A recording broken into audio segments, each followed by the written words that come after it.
Students, మనం history of Sanskrit literature, సంస్కృత సాహిత్య చరిత్ర, సంస్కృత సాహిత్యేతిహాస అంటాం సంస్కృతంలో. అది మనకి యూనిట్ 5లో ముఖ్యమైనటువంటి అంశం. అందులో కొంతమంది మహాకవుల గురించి, కొంతమంది శాస్త్రకారుల గురించి మనం తెలుసుకుంటున్నాం. అయితే శాస్త్రకారులను మనం ముందుగా వివరించుకుందాం అనుకుని మనం పాణిని అనేటువంటి వ్యాకరణ శాస్త్ర నిర్మాత గురించి మాట్లాడుకున్నాం. అలాగే కౌటిల్య అనే అర్థశాస్త్ర ప్రణేత, అంటే అర్థశాస్త్రాన్ని నిర్మించినటువంటి గొప్ప శాస్త్రవేత్త, ఆయన గురించి కూడా మాట్లాడుకున్నాం. ఆ తరువాత ఇప్పుడు మనం భరతముని అనేటువంటి ఒక గొప్ప వ్యక్తి, ఆయన గొప్ప శాస్త్రజ్ఞుడు. ఆయన పేరులోనే మునిహి అని ఉంది. ఆయన ఒక ముని, అంటే సేజ్ అన్నమాట, సెయింట్. అంటే వాళ్ళందరూ కూడా త్యాగం చేసిన వాళ్ళు. త్యాగం చేయడం అంటే ఏమిటి? వాళ్ళకున్నటువంటి జ్ఞానాన్ని మొత్తం ఈ ప్రపంచంలో పుట్టిన ప్రతివాడు కూడా ఆ జ్ఞానం వల్ల ప్రభావితుడై లాభం పడాలి, లాభాన్ని పొందాలి అనే ఉద్దేశంతో జ్ఞానాన్ని ఇచ్చేశారు. ఏదైనా ఎవరైనా ఇవ్వగలరు, కానీ జ్ఞానాన్ని ఇవ్వడం అనేది చాలా గొప్ప విషయం కదా. పైగా వీళ్ళు ఇచ్చిన జ్ఞానం ఎలాంటిది అంటే, ఒక కాలంలో ఉన్న ఒక మానవ తరానికి మాత్రమే ఉపయోగపడేది కాదు, అన్ని కాలాల్లో ఉన్న అన్ని తరాల మానవులకి కూడా కావలసిన విషయాలు చెప్పారు. అలా ఎలా చెప్పగలిగారు? వాళ్ళ జ్ఞానం ఎంత గొప్ప జ్ఞానం! అలాంటి జ్ఞానం వాళ్ళకి ఎలా కలిగింది? మనకు ఆశ్చర్యం వేస్తుంది. మనం చేసేటువంటి ఈ పని, మనం ఏదైనా ఒక పని చేస్తున్నాం, ఆ పని ఎంతసేపు ఏమిటంటే మనకి ఉపయోగపడాలి. ఇప్పుడు మనం రకరకాల కోర్సెస్ ఉంటున్నాయి చదువుల్లో. ఆ కోర్సెస్ డిజైన్ చేసినప్పుడు అడుగుతారు, ఎంప్లాయబిలిటీ ఉందా ఈ కోర్సుకి అని. అంటే ఏమిటి? ఈ కోర్సు ఎవరైతే చేస్తారో ఆ స్టూడెంట్కి రేపు జాబ్ వస్తుందా? మంచి జాబ్. జాబ్ రావడం అంటే వాళ్ళు బ్రతకటానికి తగినంత ఇవ్వగలిగినటువంటి జాబ్ వస్తుందా అని అడుగుతారు. లేకపోతే ఆ కోర్సెస్కి పెద్దగా డిమాండ్ ఉండదు. స్టూడెంట్స్ వాటిని ఆప్ట్ చేసుకోరు, చదవరు. అంటే ఏమిటి? కోర్సులు కూడా మారుతూ ఉంటాయి ఎప్పటికప్పుడు. అంటే ఉద్యోగాలు రకరకాలుగా మారుతున్నాయి. జీవించటం కోసం నేర్చుకోవలసినటువంటి నైపుణ్యాలు మారుతున్నాయి. మనం జీవించడానికి కావలసిన చదువులు మారి, ఆ చదువులు అప్పటికప్పుడు తయారవుతున్నాయి. కొన్నాళ్ళైన తర్వాత అవి కనుమరుగైపోతున్నాయి. కానీ ఇప్పుడు మనం ఎవరిని గురించి అయితే చదువుకున్నామో, ఈ సంస్కృతంలో శాస్త్రకారులు ఎవరైతే ఉన్నారో, పాణిని కావచ్చు, కౌటిల్యుడు కావచ్చు, భరతముని కావచ్చు, వీళ్ళు సార్వకాలికమైన, సార్వకాలికం అంటే ఏమిటి? అన్ని కాలాలకు కావలసిన జ్ఞానాన్ని ఇచ్చారు. అది ఒక కాలానికి పనికొచ్చి మరొక కాలానికి అవుట్డేటెడ్ అవ్వటం లేదు. అది విశేషం. కాబట్టి సంస్కృతం చదువుకునే వాళ్ళు తెలుసుకోవాల్సిన విషయమే కాదు ఇది. సంస్కృతం చదవని వాళ్ళకి, సంస్కృతం అంటే అభిమానం ఉన్న వాళ్ళకి, లేని వాళ్ళకి కూడా స్పష్టంగా మీరు చెప్పగలగాలి ఈ విషయాన్ని. అప్పుడు మీరు సంస్కృతం చదువుకున్నందుకు ఉపయోగం. మీకు సంస్కృతం ఎంత వచ్చింది అనేది ఒక మాట అయితే, సంస్కృతంలో ఉన్నటువంటి విశేషం, సంస్కృతంలో లభించే జ్ఞానం, అలాంటి జ్ఞానాన్ని అందించిన వ్యక్తులు, వాళ్ళ కృషి అవైనా తెలిస్తే మీకు స్పష్టంగా మీరు సంస్కృతం చదువుకున్నందుకు ఉపయోగం కొంత అంతైనా ఉంటుంది. అందుకనే మనం ఇలాంటి వ్యక్తుల గురించి మనం చదువుకోబోతున్నాం అన్నమాట. భరతముని ఎంత గొప్పవాడంటే, ఆయన విశ్వసాహిత్యస్య, విశ్వసాహిత్యం. విశ్వసాహిత్యం అంటే ఏంటి అర్థం? తెలుగు మాట్లాడేవాళ్ళు తెలుగు వాళ్ళు కదా, వాళ్ళ భాష తెలుగు, వాళ్ళ భాషకి కొంత సాహిత్యం ఉంటుంది. తమిళం మాట్లాడేవాళ్ళు తమిళులు, వాళ్ళ భాషలో కొంత సాహిత్యం. హిందీ వాళ్ళకి వాళ్ళ సాహిత్యం, ఇంగ్లీష్ వాళ్ళకి వాళ్ళ సాహిత్యం, ఫ్రెంచ్ వాళ్ళకి వాళ్ళ సాహిత్యం. ఇలా ప్రపంచంలో ఎన్ని భాషలైతే ఉన్నాయో, ఆయా భాషల్లో ఆయా భాషల్లో నిపుణులైన కవులో, రచయితలో నిర్మించిన సాహిత్యాలు ఉంటాయి. కానీ విశ్వం మొత్తానికి సాహిత్యం అంటే కొన్ని ఎవరి భాషలో వాళ్ళు రాసినా ప్రపంచమంతా ఆదరించి చదువుతుంది. ఇప్పుడు షేక్స్పియర్ అనేటువంటి గొప్ప నాటక రచయిత, ఆంగ్ల నాటక రచయిత, ఇంగ్లీష్ డ్రామా రైటర్ ఉన్నారే, ఆథర్, ఆ డ్రామటిస్టు, ఆయన భాషలో ఇంగ్లీష్లో రాశాడు. కానీ అన్ని భాషల వాళ్ళు ఇంగ్లీషు నేర్చుకుని అందులో చదువుతారు, లేకపోతే అవి అనువాదం చేసి చదువుతారు. ఎందుకు? ఆయన ప్రపంచంలో ఉన్న ప్రతి వాళ్ళకి కూడా కావలసినటువంటి విషయాల పట్ల అవగాహన కలిగి తన రచన చేశాడు. అలాంటి వాళ్ళు ఉంటారు.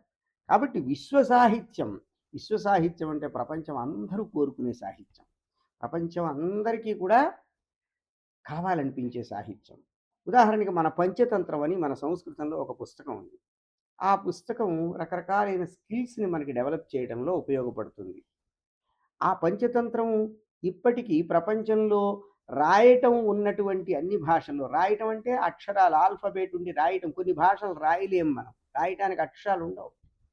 మన దేశంలో చాలా భాషలకి లిపులు లేవు. మన దేశంగా చాలా దేశాల్లో చాలా భాషలకి లిపులు లేవు. లిపి అంటే ఆల్ఫాబెట్ అంటాం కదా! అక్షరాలు లేవు. ఊరికే మాట్లాడతారు అంతే. స్పోకెన్ లాంగ్వేజెసే అవి. అలా కాకుండా ఆ స్పోకెన్ లాంగ్వేజెస్ కాక రాయటం కూడా ఉన్న భాషల్ని డెవలప్డ్ లాంగ్వేజెస్ అంటారు.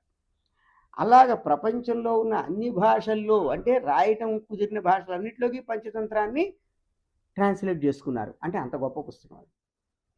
అలాగా విశ్వసాహిత్యస్య సునిశిత పరిశీలనాయ, మీరు విశ్వసాహిత్యాన్ని పరిశీలించడం కోసం, బాగా పరిశీలించడం కోసం, ఏమిటి ప్రపంచ సాహిత్యంలో ఉన్న గొప్పతనం అని రకరకాలైనటువంటి ప్రపంచంలో, రష్యన్లో ఏదో ఇది గొప్ప పుస్తకం అని వాళ్ళు చెప్తారు, దాన్ని తెలుసుకోవడం, చైనా వాళ్ళు దానిలో రకరకాల భాషలు, రకరకాల సాహిత్యాలు, అవన్నీ పరిశీలించడం కోసం ప్రయుజ్యమానం భారతీయం అలంకార శాస్త్రం.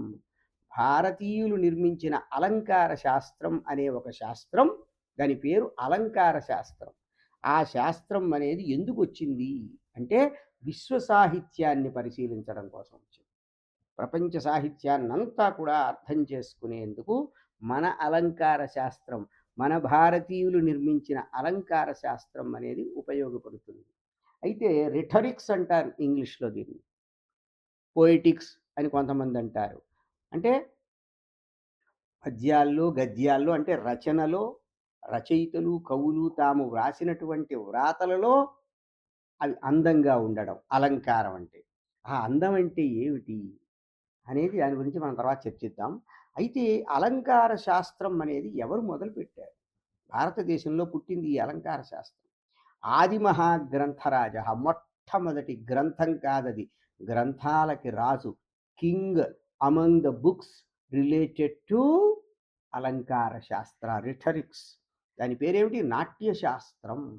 నాట్యశాస్త్రం అనే గ్రంథం అలంకార శాస్త్రానికి మొట్టమొదటి పుస్తకం. అభినయ దృష్ట్యా, నిశిత విచారణ దృష్ట్యా చ నాట్యశాస్త్రం అద్యాపి ప్రామాణికతాం భజతి. ఈ రోజు కూడా నాట్యశాస్త్రం ఆథెంటిక్ వర్క్. దేనికి అంటే అభినయం. అభినయం అంటే ఏమిటండి? అభినయం అంటే ఏమిటి? పెర్ఫార్మెన్స్ అంటాం కదా, పెర్ఫార్మెన్స్. అంటే మనం ఏదో చెప్పటం కాదు, చెప్పింది అర్థమయ్యేటట్టు చూపించగలగడం. కేవలం చెప్పటమే కాదు, చెప్తే వింటాం, దాన్ని శ్రవ్యం అంటాం. చెప్పిన దాన్ని చూస్తే ఇంకా అర్థమవుతుంది. అంటే చదువు రాని వాళ్ళకి, చదువు వచ్చిన వాళ్ళకి కూడా ఆనందాన్ని ఇస్తుంది దృశ్యం. ఆ అభినయం అనేది ఇందులో ఉంటుంది ఈ శాస్త్రంలో.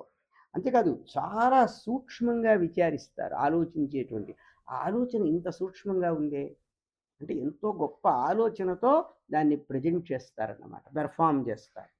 ఎదుటివాడికి అది తెలియాలి, సామాన్యుడికి కూడా తెలియాలి. ఏమీ అక్షరాలు కూడా రాయటం రాని వాళ్ళకు కూడా తన పేరు రాసుకోవడం రాయటం కూడా చూస్తే అర్థమైపోవాలి. అది అలంకార శాస్త్రంలో ఉండే గొప్పతనం. అలాంటి అలంకార శాస్త్రానికి మొట్టమొదటి గ్రంథం నాట్యశాస్త్రం. ఇంత గొప్ప నాట్యశాస్త్రాన్ని రచించిన భరతముని ఎప్పటివాడండి? భరతముని క్రీపు 1000 to 500 మధ్య సమయే ఆసీదితి చరిత్రకారాः నిర్ణీతవంతः. హిస్టారియన్స్, చరిత్రకారులు, చరిత్రని నిర్మించిన వాళ్ళు ఉన్నారే, వాళ్ళు ఏం చెప్పారంటే క్రీస్తుకు పూర్వం 500 సంవత్సరాల నుంచి 1000 సంవత్సరాల మధ్య సమయంలో భరతముని ఉన్నాడండి అన్నారు. నాట్యశాస్త్రం ఆదౌ లఘుగ్రంథ ఇది. తదను అనేకాः రచనాः సంయోజ్య బృహద్గ్రంథరూపేణ పరిణతైతి అభిప్రయంతి అభిజ్ఞాः.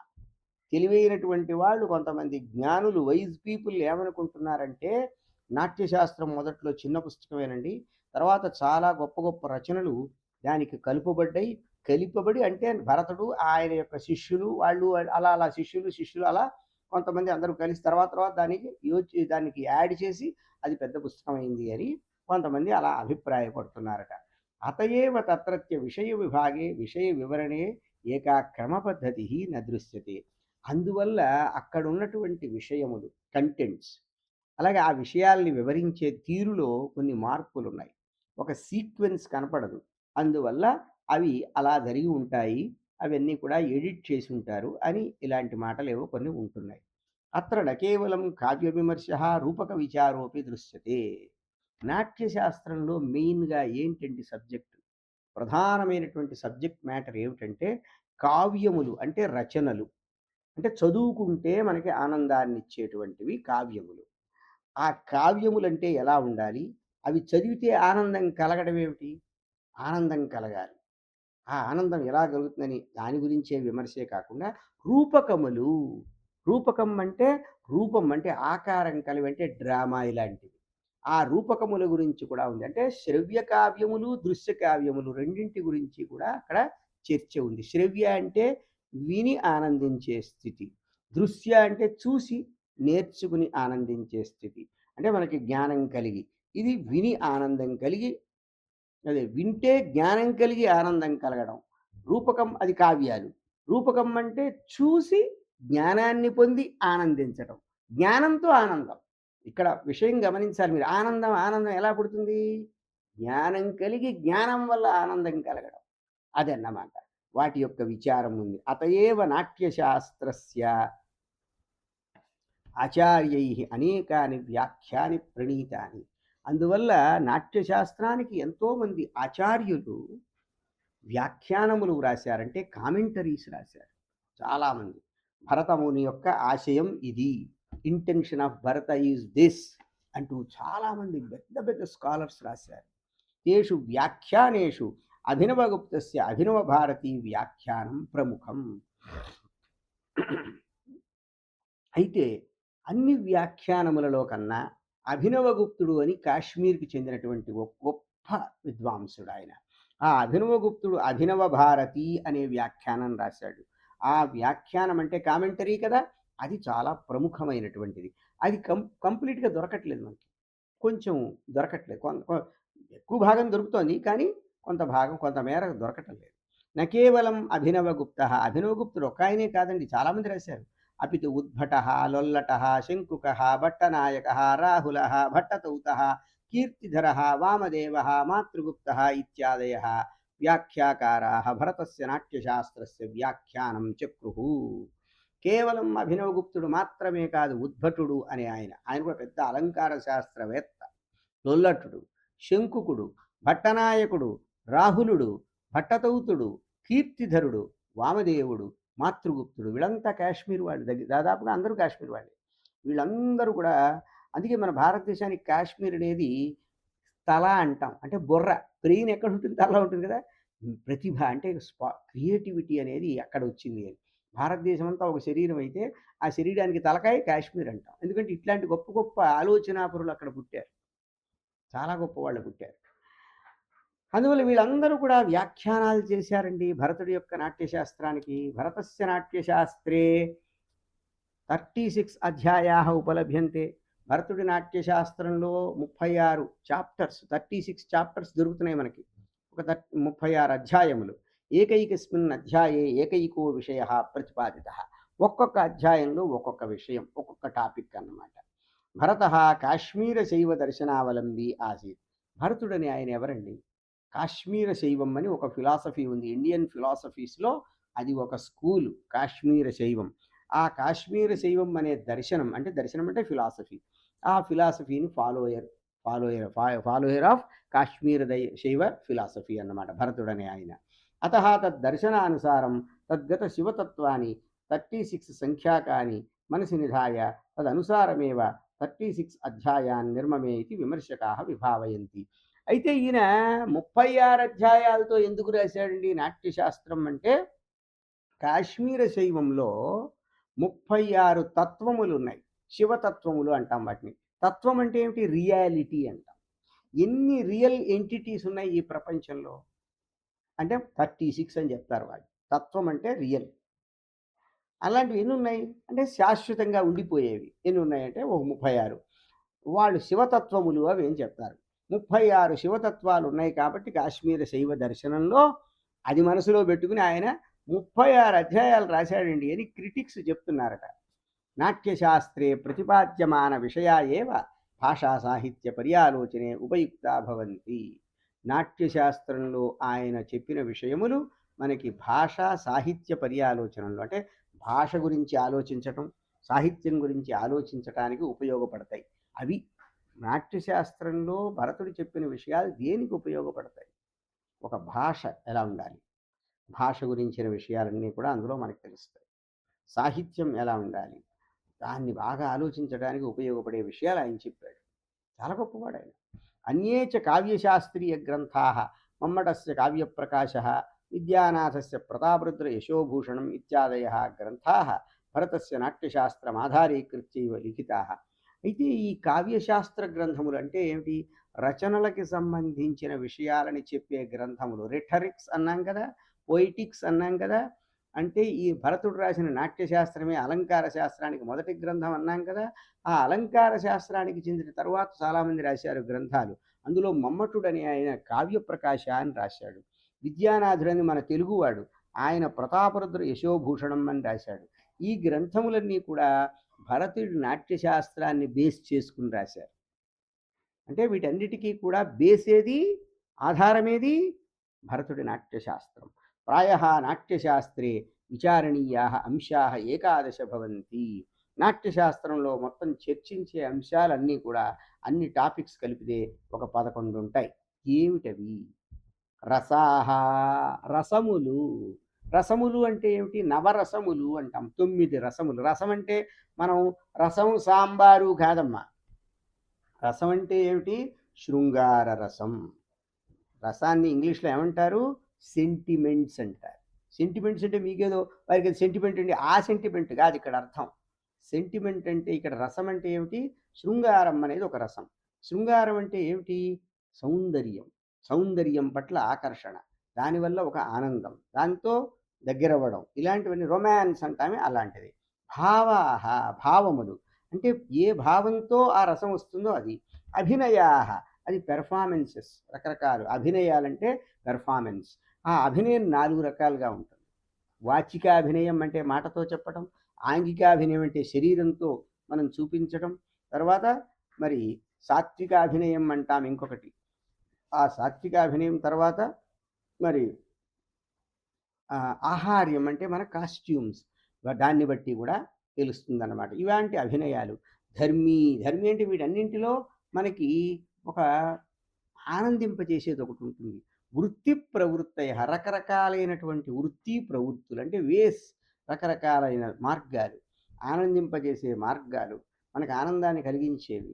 తర్వాత సిద్ధి, తర్వాత మనకి ఏం సిద్ధించాలి? ఈ నాట్యశాస్త్రంలో విషయాల ద్వారా మనకి ఆనందం సిద్ధించాలి.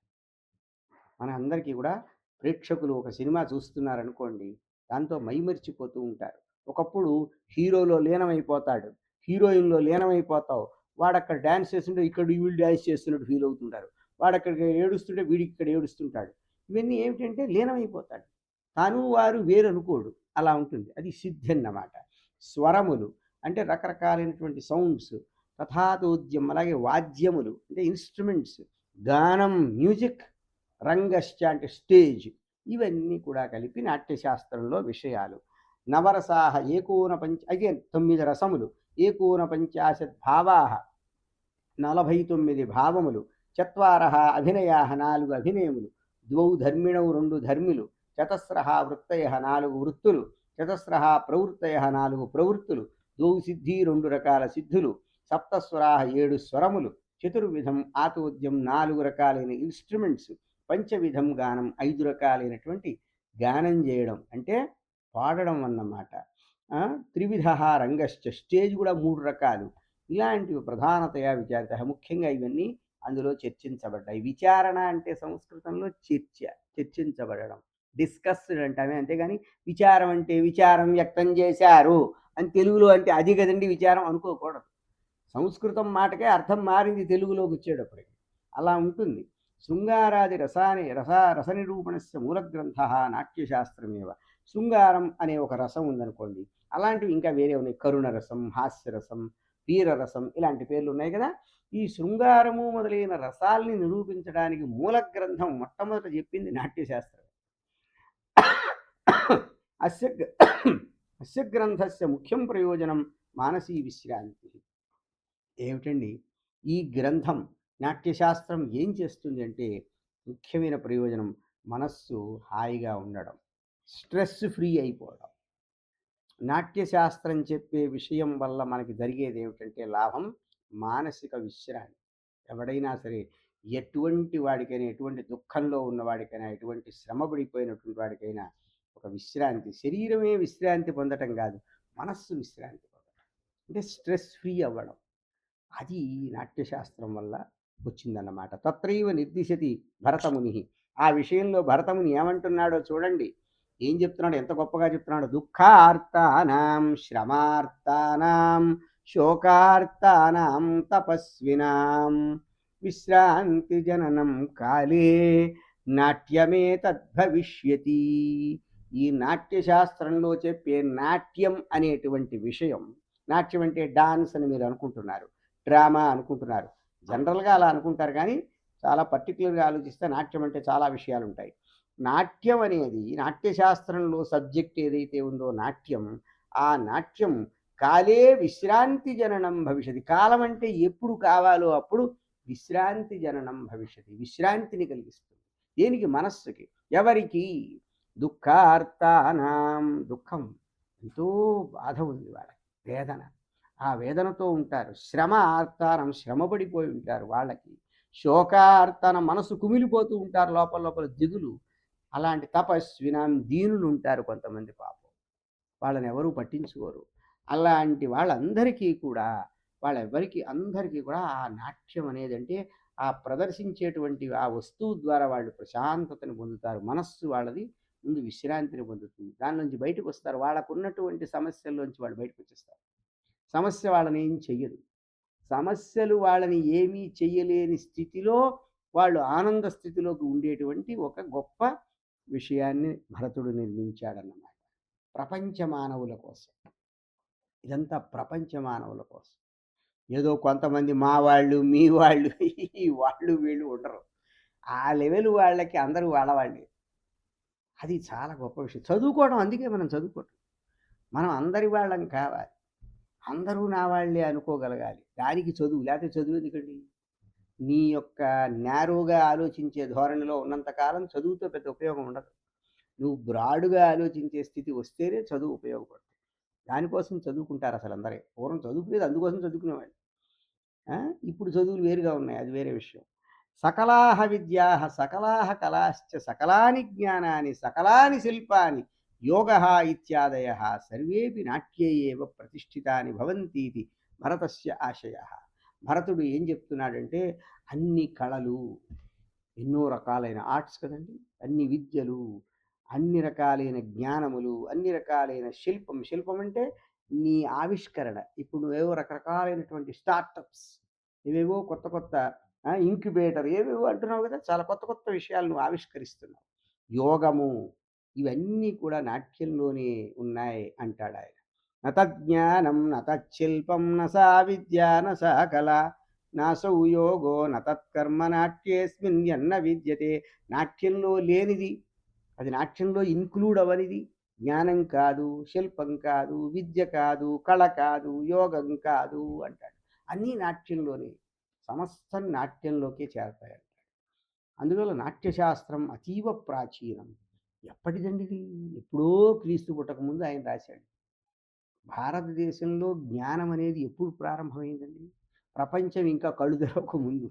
ప్రపంచంలో ఏ జాతి వాళ్ళు ఇంకా అప్పటికి కళ్ళు తెరవాలి? అసలు ఉన్నారా ఆ జాతుల వాళ్ళు? లేరా? మరెవరికి తెలియదు. అలాంటి రోజుల్లోనే భారతదేశంలో చాలా జ్ఞానులు పుట్టారు. పుట్టి ఎన్నో గొప్ప అద్భుతమైన విషయాలు ఈ రోజుకి కూడా అవి చాలా నిత్యనూతనంగా ఉంటున్నాయి. అంటే ఇప్పటికీ మనమందరం స్వీకరించే విధంగా వాళ్ళు చెప్పారు. తస్య లేఖకః భరతమునిః రసవాది ఆచార్యః. ఆ నాట్యశాస్త్రం ప్రాచీనమైన నాట్యశాస్త్రాన్ని రచించినటువంటి భరతుడు రసవాది. రసం అంటే ఏమిటి? ఆనందమే ముఖ్యమైనది. ఈ ప్రపంచంలో చివరికి ఎవరైనా సరే అచీవ్ చేయాల్సిందేమిటి? అటైన్ చేయాల్సిందేమిటి? ఎన్‌లైటన్‌మెంట్. ఎన్‌లైటన్‌మెంట్ అంటామే. ఆ ఎన్‌లైటన్‌మెంట్ వల్ల కలిగేదేమిటి? ఆనందం. అంటే అక్కడ విశ్రాంతి కలుగుతుంది. ఇక దుఃఖాలకు చోటు లేని స్థితి. అది ఈ నాట్యం అంటే రసం వల్ల వస్తుంది. శృంగారాది రసముల వల్ల ఆ రసములను మనం అనుభవిస్తున్నప్పుడు మైమరిచిపోతాం. ఆనందంలోకి వెళ్ళిపోతాం. అంతే తప్ప మైమరిచిపోవడానికి మనకి ఒళ్ళు తెలియకుండా పిచ్చి పిచ్చివన్నీ స్వీకరించడం కాదు. అటువంటి వాటిని మన వాళ్ళు ఇలాంటివి నేర్పారు. మనస్సు విశ్రాంతి పొందాలి. ఏది ఆరోగ్యంతో అనారోగ్యం రాకూడదు మనిషికి. అనారోగ్యం కూడా పోతుంది వీటి వల్ల. అలాంటివన్నీ మన వాళ్ళు కనుక్కున్నారు. యోగా, నాట్యం ఇలాంటివన్నీ ఏమిటి మనకి ఎందుకు ఉపయోగపడతాయి? ఇవాళ ప్రపంచంలో ఏవేవో తీసుకోకూడనివి తీసుకొని వాళ్ళు మైమరిచిపోదామనే భావనలోకి వస్తున్నారు. ఇది ఇతర దేశీయులు వాళ్ళ యొక్క సంస్కృతులు, వాళ్ళ పద్ధతుల్ని కొంచెం అవి మంచివి అనుకోవటం వల్ల ఏర్పడ్డవి. అసలు మన వాళ్ళు ఎలా చేశారు? ఎలాంటి సైడ్ ఎఫెక్ట్స్ లేనటువంటి, అనారోగ్యాన్ని తీసుకురానటువంటి, శరీరానికి గాని, మనస్సుకు గాని అనారోగ్యాన్ని తీసుకురానటువంటి పద్ధతుల్ని కనుక్కున్నారు. అందువల్ల వాళ్ళు ఋషులైనారు, మనకి మునులైనారు. నాట్యశాస్త్రం అతీవ ప్రాచీనం.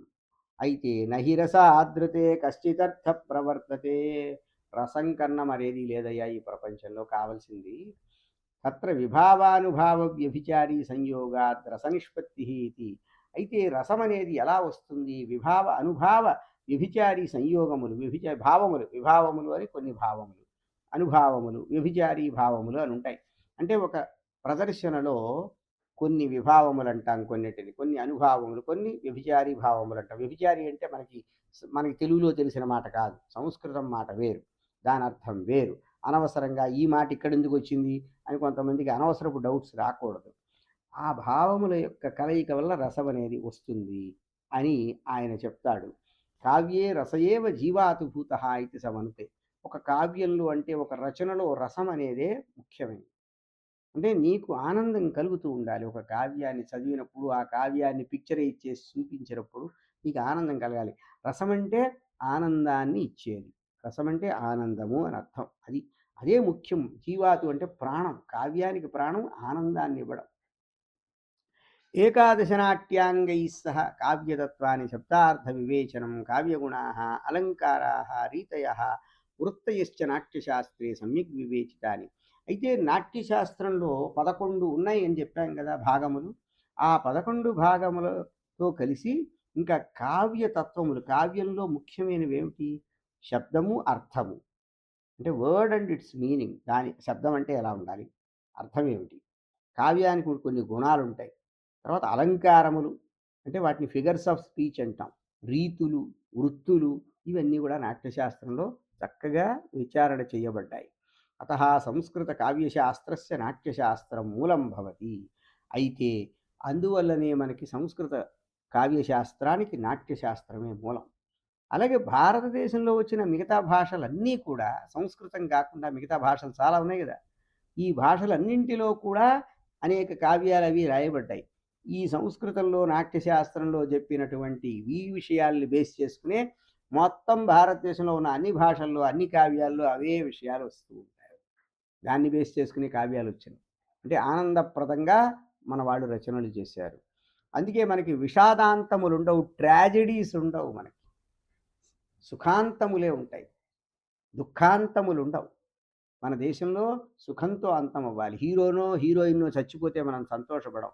హీరో హీరోయిన్ కలిసి డ్యూయట్ పాడుతూ ఇద్దరు కలిసి ఆనందంగా ఉంటేనే మనం సంతోషిస్తాం భారతీయులు. మనం సెపరేషన్లు, మరియు మరణాలు, విడిపోటాలు, బాధలు పట్టాలు మనం తట్టుకోలేము. అవి టెంపరీగా ఉన్నా ఫైనల్గా వాళ్ళు మళ్ళీ కలిస్తేనే హాయిగా ఉంటేనే మనం హాయిగా ఉంటాం. ఏమిటో మన పద్ధతి. భరతముని కాశ్మీరే క్రీస్తోహ పూర్వం 500 సంవత్సరేభ్య పూర్వమేవ జనం లేభే. భరతుడు కాశ్మీర్లో పుట్టాడు. క్రీస్తు పూర్వం 500 సంవత్సరాలకు ముందే పుట్టాడు ఆయన. తదీయాః శిష్యాః అపి భరత శబ్దేన ప్రసిద్ధాః ఆసన్. ఆయన శిష్యుల్ని కూడా భరత భరత అంటారు. భరతుడు గారి శిష్యులు కూడా భరత అని పేరు. అదంతా. అత ఏవ ఆదిమహాభరతः ప్రథమः భరతः వృద్ధభరతः ఇది అనేకే భరతనామధారిణः సందృశ్యంతే. కాబట్టి మనకి ఆ పుస్తకంలో రకరకాల ఆదిమ భరతుడు అని, మొదటి భరతుడు, ప్రథమ భరతుడు, వృద్ధ భరతుడు అని ఇలాగా భరత భరత రేపు భరత పేరు, భరతుడి పేర్లలో అనేక రకాల పేర్లు గలవాళ్ళు ఉంటారు. పరమం ప్రథమ భరత మునిరేవ నాట్యశాస్త్రం లేఖ. అయితే మొట్టమొదటి భరతమునే నాట్యశాస్త్రం రాశాడు. అస్య భరత ఇతి నామ పిత్రాకృతం. ఆయనకి భరతుడని ఆయన తండ్రి పెట్టాడు. అంతేగా తల్లిదండ్రులేగా పేరు పెడతారు. ఇతరేషాంచ నామాని సంప్రదాయ ప్రసిద్ధాన్ని భవంతి. కానీ సంప్రదాయం అంటే గురువు శిష్యుడు, గురువు శిష్యుడు, శిష్యుడు మళ్ళీ వాడు గురువు, పరంపర అంటామే. ఆ పరంపర వల్ల అంటే భరతుడు గారి పరంపరలో వచ్చిన వాళ్ళందరికీ భరత భరత అని పేరు వచ్చేసింది. తర్వాత నాట్యం నామ అవస్థాన కృతి, అవస్థాశ్చ లోకే ఏవ దృశ్యంతే. అవస్థానం అనుకరణమేవ నాట్యం. నాట్యం అంటే ఏమిటి? అనుకరణం అంటే ఏమిటి? ఇమిటేట్ చేయడం. ఒకడు ఉన్నాడు, ఎవడో ఒకడి క్యారెక్టర్ పోషిస్తున్నాడు, అంతేగా. నటుడు ఆ పాత్రని పోషిస్తాడు. ఆ అవస్థకి తగ్గట్టు అంటే ఆ పాత్రకి తగ్గట్టు వీడు నటిస్తాడు. అది ఆ అవస్థలు రకరకాలుగా ఉంటాయి. హీరో యొక్క అవస్థ ఎలా ఉంటుంది, విలన్ ఎలా ఉంటాడు, హీరోయిన్ ఎలా ఉంటుంది, అదే అదే నాట్యం అంటే. నాట్యం అంటే ఏమిటి? ఒక మంచి యాక్ట్ చేయడం, ఒక రోల్లో ఆ రోల్కి తగ్గట్టు యాక్ట్ చేయడం. పరం తచ్చ రసాశ్రయం సత్. కానీ దానివల్ల రసం కలగాలి, అంటే మనకు ఆనందం కలగాలి. ఆనందాన్ని ఇచ్చే విధంగా ఆ ప్రదర్శన వాడు చేయగలగాలి. అదే నాట్యశాస్త్రంలో ప్రతిపాదించబడుతుంది. అదే ముఖ్యమైన విషయం. రసః ఆనందః సచ చిత్స్వరూపః. రసం అంటే ఏమిటి? ఆనందం. అది జ్ఞానస్వరూపం. అది జ్ఞానం అంటే మనకి తెలుస్తూ ఉండాలి. ఆనందం తెలియబడాలి కదా. తెలియబడకపోతే ఆనందం నీకు ఇది ఆనందం అని తెలియకపోతే ఏముంది అక్కడ? బండ ఏముండదు అక్కడ, బండరాయిలాగా ఉంటుంది. తస్య అనుభూతిరేవ కావ్య నాటకానాం ప్రథమం ధ్యేయమితి భరతస్య ఆశయః. ఆ జ్ఞానాన్ని అనుభవించటమే జ్ఞానం. ఆనందం అంటే తెలియబడే ఆనందం అంటే చిదానందం అంటాం. చిత్ అంటే జ్ఞానం, జ్ఞానంతో కలిగిన ఆనందం, జ్ఞానంతో వచ్చిన ఆనందం, జ్ఞానం వల్ల ఏర్పడ్డ ఆనందం. లేదా జ్ఞానం ఉండాలి, ఆనందం అనుభవిస్తున్న విషయం తెలుస్తుండాలి, ఆనందం అనుభూతి, ఆనందానుభూతి కలగాలి. అదే కావ్యములు నాటకములకి ముఖ్యమైనటువంటి విషయం అని చెప్పి భరతుడి యొక్క ఆశయం. అట్లా ఆ విధంగా భరత మహర్షి చక్కని నాట్యశాస్త్రాన్ని మనకు అందించాడు. ఎంతో గొప్ప శాస్త్రం ఇది. ఇది అందరూ ఆనందంగా ఉండాలి.